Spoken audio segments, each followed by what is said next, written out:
Introducing a unique, innovative and beautiful film camera, the Hasselblad XPAN, or rather, the Fujifilm TX-1. Let me explain. Hasselblad was forever a medium format camera maker. Before and after the Legendary Xpan, it did not have a 35mm camera on offer. The millions of cameras being sold since the 1960s were the Japanese 35mm SLRs, and Hasselblad was missing out on the action, the money, and frankly, innovation. Under the steady hand of Victor Hasselblad, the company was quite introverted, but in the late 90s, the company opened up to other possibilities. If Hasselblad was to produce a 35mm camera, it had to be unique and suit the heritage of Hasselblad. A brilliant solution would be to achieve something like medium format on the 35mm film. But it would take years of development and investment, only to compete head-on with the best of the Japanese. Others with the same dilemma concluded that if you can't beat them, join them. Leica joined Minolta, Zeiss joined Yashica, and Hasselblad joined Fujifilm to collaborate on this very unique panoramic 35mm camera. The story starts with Fujifilm TX-1 as a concept camera. They looked around for opportunities to sell this camera outside of Japan by rebranding under names such as Leica. In the end, Fujifilm formed a collaboration with Hasselblad. Therefore, the Xpan was designed and built in Japan by Fujifilm between 1998 and 2003 and badged for Hasselblad. The Xpan was in black painted body made of aluminium and titanium, intended for sale worldwide. Another version, in unpainted champagne color titanium finish, was sold in Japan as Fujifilm TX-1. You will notice that a large percentage of the Xpans offered for sale today look like they're in a bad shape with heavily chipped black paint. At first, it might look like they've been well used by professionals, but the real reason is that paint doesn't stick to titanium very well. In fact, today people sell frying pans with titanium base as non-stick. You'll find the opposite with Fujifilm TX-1. Most of them today look like they're in mint condition and hardly used, like the one I'm going to demonstrate to you. In 2003, the two versions of the camera were re-released with minor tweaks as Hasselblad XPAN 2 and Fujifilm TX2. The production continued until 2006, by which time it was completely obvious that digital cameras were winning. Hasselblad's next collaboration was with Sony, where they reskinned the flagship Sony Nex 7 digital camera as a Hasselblad luxury camera called Lunar. Here's the Hasselblad Lunar, beautiful from every angle. And guess what? Titanium. Fujifilm also moved into digital with highly desirable products which continue to this day. Here I'll be demonstrating the original TX-1. Everything I cover also applies to the Xpan. The design is clean and uncluttered from every angle. The minimalist form follows the function without any forced curves, angles, or decorative trims. This is a rangefinder camera in the tradition of Leica M6, not an SLR. It has very high quality interchangeable bayonet mount lenses. These are similar to medium format lens designs with a huge image circle to cover the panorama film format. There are three options: 45mm, 90mm, and super wide angle 30mm. The equivalent focal lengths in the standard 35mm full frame format are here. Press this button and rotate the lens to the left to remove. The matching titanium lenses have a manual focus ring and manual aperture ring. As you can imagine, they are super smooth and precise, resembling a mechanical Swiss watch. The back is opened by first lifting this flush tab, then pulling it further up against the springy latch. Behold the huge panorama film gate, which is 65mm by 24mm, even wider than the medium format 120 film, which is 60 by 60mm. But wait, this is a dual format camera. If you press this button and turn the dial around, you can select the standard full frame 36 by 24mm format. The camera mechanically narrows the film gate. It will return to the panorama mode if you reverse this action. This camera has quick loading system with a fully motorized film transport system. With the camera in the off position, put the film cartridge in the left chamber. Stretch the leader to the other side, marked with a vertical green line. You might notice that there is no sprocket wheel at all. So the usual instruction to make sure the film engages with the sprockets doesn't apply here. As soon as you close the back, you'll hear the power winder running for a while, which seems unusual. The camera winds the entire film roll onto the take-up spool on the right and stops at the end of the roll. Then as you shoot, it will wind the film back to the cartridge one shot at a time. The frame counter also goes backward from the maximum number down to 3, 2, 1 and then E for empty. After the last shot, the leader is fully withdrawn into the cartridge. There are a few reasons for this methodology. 35mm film comes in different lengths, such as 36 shots, 24 shots and 12 shots. The cartridge doesn't communicate this to the camera in the same way as DX code communicates the ISO. By winding the entire film, the camera measures the length of the film and determines how many shots it can take under a combination of panorama and standard full-frame modes. For example, on a 36-shot roll, you may take 11 shots in the panorama mode plus 18 in the full-frame mode, in any order. It always correctly shows the number of shots left on the roll under the format that you have currently selected. It now shows that 9 shots are left. If you change to the standard full frame mode, it changes to show you have 16 shots left. The maximum shots for the 3 film lengths and the 2 formats are shown here. When the camera is in the panoramic mode, the letter P appears in the corner of the top LCD frame counter. In the standard full frame mode, the P doesn't appear. If the P flashes, it can indicate one of 2 problems. 1. The film format selector is not set correctly. Turn the dial to the very end to make sure it's the widest or the narrowest film gate. Or 2. It can also mean you're in the panoramic mode, but there isn't enough film length for one more panorama shot. Turn the format selector to the standard full frame and you'll get the final shot in the smaller format. As I mentioned, you load the film with the camera in the off position, so after the film loading process, the film counter also turns off.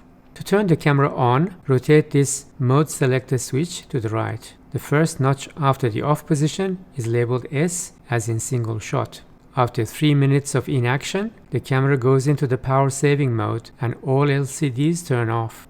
To wake up the camera, you can press almost any of the buttons, including the shutter half press, or you can turn the mode switch off and back to S or C again. This is a shutter release button, which has a half press function to activate the light meter in the viewfinder. There is also a socket for a standard mechanical shutter release.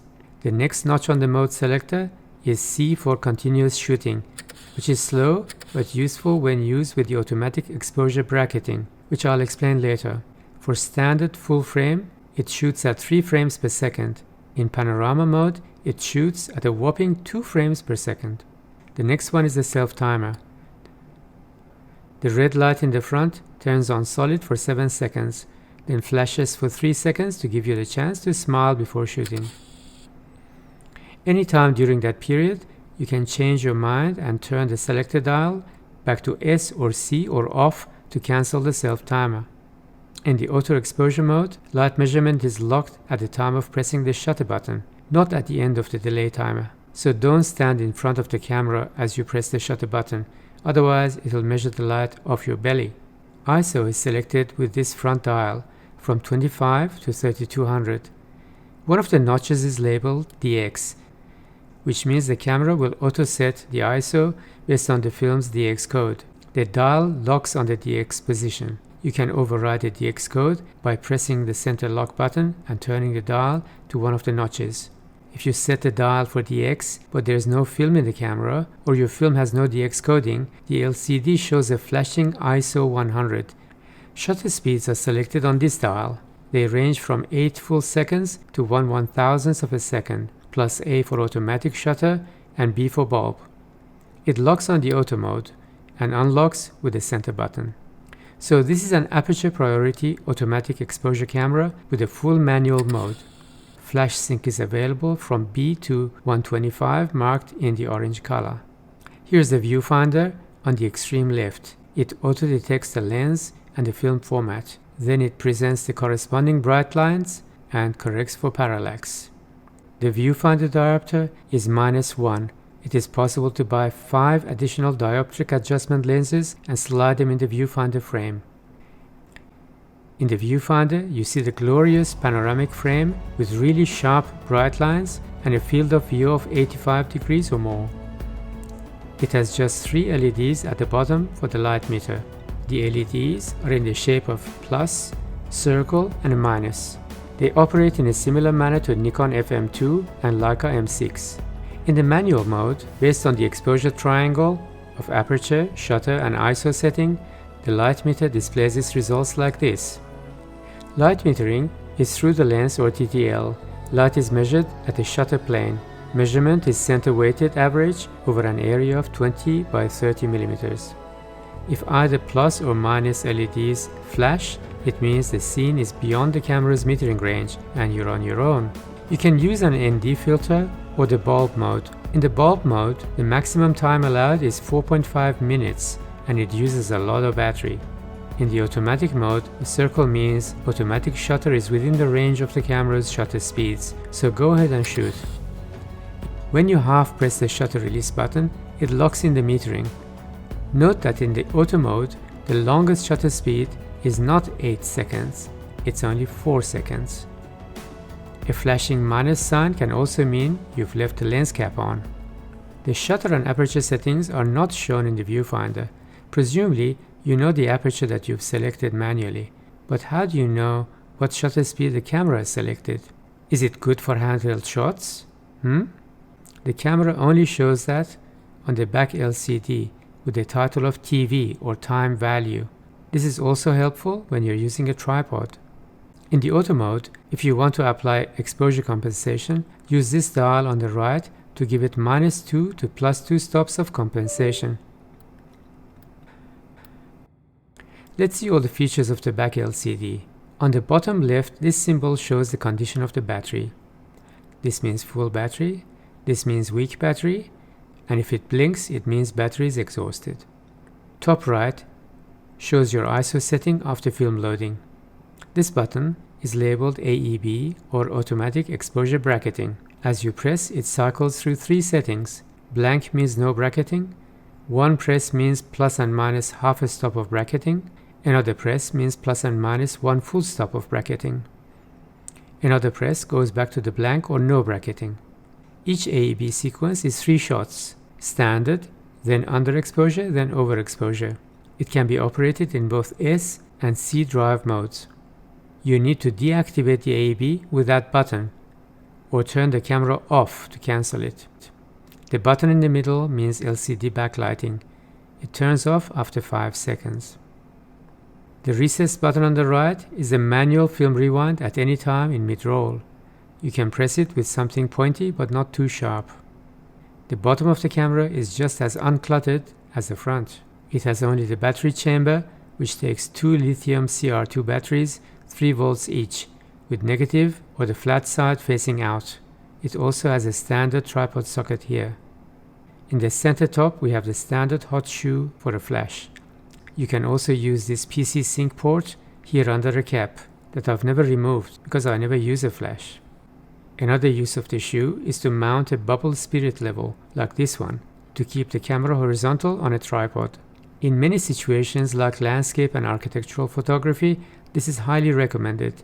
Otherwise, the picture will look unusually distorted due to the panorama field of view, and no amount of cropping and rotating seems to fix it. There's no memo holder on the back, but there is a slot where you can see the edge of your film cartridge as a reminder of the film type. On the front of the camera, there's a very useful rubberized grip attached with 3 screws. As a variation of this camera, you can also get wooden grips. Each of the wooden grips will be unique with a different grain pattern. Both versions of the grip look great in their own ways. Here is some information on the 3 lenses, all made by Fujifilm. This is a 90mm lens. This is the 45mm lens, which is the most sought after lens and the one that you should want. It is the angle of view of a 25mm lens in the standard full frame, but without the edge distortion. This is the 30mm lens, which comes with its own box with accessory finder, manual, etc. This one is extremely expensive. TX1 feels substantial in the hand, and even though it's a little wider than most 35mm cameras, due to the use of titanium, the weight is kept to 720 grams without the lens or 955 with the 45mm lens. It is just sufficiently heavy the way I like it. Let's now test the claim by many that this is the most beautiful camera ever made. Here's an unscientific beauty contest with only one judge. The runners-up are all titanium cameras, no doubt due to the judge's bias. Here's Contax G1 from 1994, also very beautiful with similar clean lines, dial designs, and the same contrast of metallic champagne and black color. Here's Contax G2 from 1996, more beautiful with clean lines and even a round dial on the front. There are a lot of common themes and details here. Contax G1 and G2 were designed by the famous Ferdinand Alexander Porsche, who designed the Porsche 911 and the first Contax RTS. So they have a strong heritage. It's hard to decide. By the way, if you're interested in the history of Contax and Porsche design, see this video. But not now. Stay right here. I haven't finished. There's a final candidate, also designed by F.A. Porsche. This amazing Rollei 35QZ or QZ from 1997. Also very beautiful in titanium. This makes the decision even harder. They all look like amazing, beautiful modern jewelry. I think the Rollei 35QZ very slightly beats G1 and G2. But in my designer's eyes, the Fujifilm TX-1 from 1998 ultimately wins by a small margin. Given all the similarities, I wonder if F.A. Porsche had a hand in the styling of the TX-1, and I haven't found any solid evidence. Also, just 3 years later, Fujifilm's digital cameras FinePix 4800 and 6800 were actually designed by F.A. Porsche. The plot thickens. What do you think? Did F.A. Porsche have a hand in the design of TX1 and therefore the Xpan? Look at the timeline and the numerous similarities and decide. In conclusion, this is a niche camera. It's not for everyday use, although it's well capable of acting like a standard, very competent rangefinder camera with great lenses. But that's not the idea. This camera is ideal for the connoisseurs and lovers of panorama. That's definitely me.